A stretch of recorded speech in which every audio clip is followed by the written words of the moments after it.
Hello guys, friends and family, welcome back to my YouTube channel. My name is Bijou. It's your girl, call me Bijou. Ndagushimira wakoze subscribe, ukanawukora kunzogera ku jambo ryitwa kugira ngo ujye ubona notification zacu burko tubahaye video nshyashya. Guys, in this week mu Rwanda, I swear to God, ntabwo byoroshye. It's fire. Guess what? Oh my God, nabuze ahantu nangirira, nabuze ahantu mera, nabuze icyo mvuga n'icyo ndeka. What the hell? So guys, ntagiye kure, ntagiye mu bintu byinshi, ngira ngo murabizi ko nzanje kubabwira inkuru nziza kandi zitandukanye. Bwira mugenzi wawe ngo, are you ready for these videos? Are you ready, my people? Are you ready? Hey, what's up, my people? Hey, I'm back again. Mureke mbabwire inkuru sasa rero. Iki cyumweru cyaranzwe n'ibintu byinshi. Cyaranzwe n'ibintu byinshi, umwanda uteye ubwoba i Kigali, ubutinganyi bumeze nabi cyane, video z'urukoza soni buri munsi ziri gusohoka.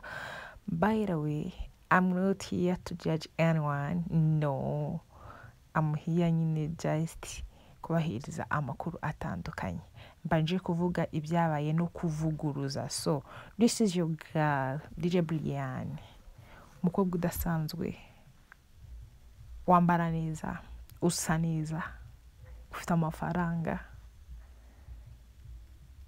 I don't know nimba navuga ngo he looks good or she looks good.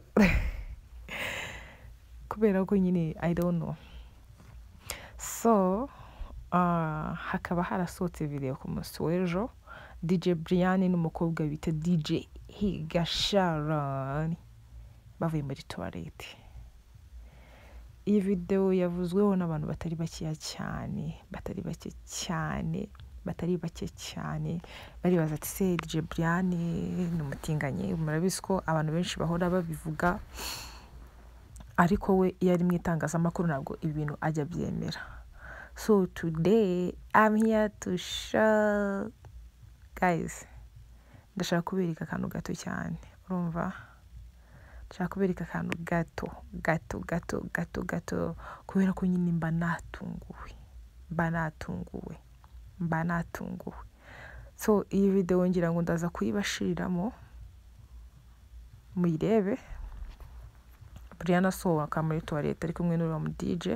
So ngewe ntabwo nzi ngo bari bavuye mu biki, yuko ni ibintu bisanzwe ko umukobwa n'umukobwa bashobora kujya muri toilette imwe. Oh my God, ntabwo ndi bubakire, ariko guys, nta bimenyetso ndetse nta n'ibihamya bigaragaza ko DJ Brianne ari umutinganyi. Akaba umukobwa wamushinzaga ari uyu nguyu, akaba ariwe bita DJ Higa, akaba ariwe mukobwa bakomeje bavuga ko ariwe waryamanye na DJ Brianne muri toilette, ariko nta mafoto ahari, nta na video zari zigaragaza ko aba bantu baryamanye. Uyu nawe akaba ari umu DJ w'umuhanga, akaba ari mu itsinda nabyita nka team, afatanyije n'umukobwa bita umwe ni DJ Higa Sharon. Uyu mukobwa mugenzi we bakaba banamwambitse impeta. By the way, let me say congratulations to her. Abakobwa bafite vibe i Kigali, basa neza, bateye neza, barukinga fresh. So guys, nababwiraga kuri izo nkuru. Umukobwa n'uriya mwakomeje kubona abantu benshi bavuga, n'uriya DJ Higa, bakomeje kuvuga ko yaryamanye na DJ Brianne ku munsi wo kuwa kabiri, ku munsi wo ku cyumweru, iko iyi video yagaragaye kuwa mbere. Abantu benshi nibagenda bayivugaho, abandi guys, tugaruke gatonya. So this is my role model, Queen of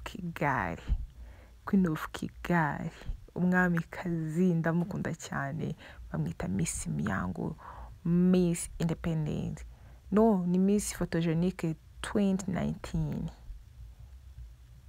She looks good. and she's playing for sure guys. Uno mumama ni mwiza ku mutima na physically, ni mwiza, yambara neza, abafite swaga, bari guhumura. Mujye mukurikirana ibiganiro bye by the way bica ku Isibo TV. Bagira ikiganiro cyitwa Takeover, ndamukunda cyane we na MC Bobo na DJ Trick. So akaba hari video rero yaje kugaragara bari kuvuga ko uyu mugore cyangwa se uyu mubyeyi ko yakoze ubutinganyi n'undi mukobwa, ariko ngiye sindi kubyemera, nabihakanye, nanze no kubishiraho rwose. Umva please, iriya video mugerageze mubirebe neza, ntabwo uriya muntu ari muyango. Please mureke guharabika umugore w'abandi, mureke gusebya, mureke kwangiza izina rya muyango. Ntabwo muyango biriya bintu yakora. Murebe neza iriya video, ntabwo ari muyango. Nayirebye kenshi gashoboka, niyo mpamvu nje kubahiriza ibintu mpagazeho n'umutima wanjye. Ntabwo uriya muntu ari muyango, cyo ngicyo kibe clear. Twakomeje na Jihad ngirageje wundi yabataye maravuga ngo muponyonyo abashumu mezemte. Abantu baramwihaye ngo Jihad ngo sinzi ngo ubusa sinzi, ariko twabonye video zitandukanye z'abantu benshi muri iyi minsi, imihanda yaranyereye guys. Dukeneye ko noneho bayisukura, dukeneye new topic, dukeneye ibintu bishyashya. Apana ngo video z'abantu bambaye ubusa, apana ngo video z'abantu baryamanye. So Jihad muri iyi minsi nyuma yiri yasaga ibaye ya video ziwe, arabamenyesha ko ameze neza, nyuma yuko ashubije yago, nyuma yuko yexcuse kandi agasubiza ibintu biciye mu mucyo. Jihad ameze neza kandi ubuzima burakomeje, akomeje akazi kiwe kandi anameze neza. So tugaruke ku mukobwa wacu Kate Sasha nyuma yuko video isohotse hanze arimo kuryamana n'umukobwa mugenzi we, binagaragara amashusho turayafite.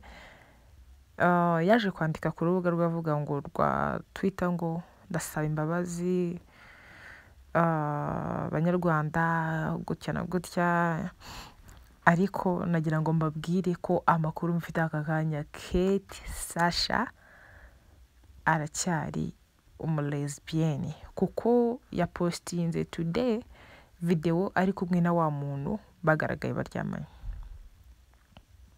Munyarwanda yavuze neza ngo ihene nziza nawe ngo ihene mbi nawe izirika hinziza.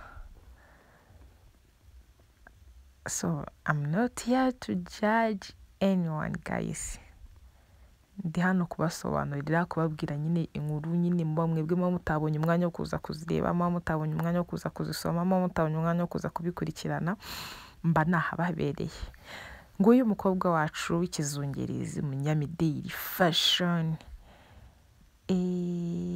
mani uyu mukobwa ni mwiza, tujye tubyemera, yambara neza. Ariko ikintu twabashije kumenya, amakuru nari mbazaniye atariho bombi, nuko uyu mukobwa aracyari mu rukundo cyangwa se aracyari guciringa n'umukobwa video yasohotse baryamanye.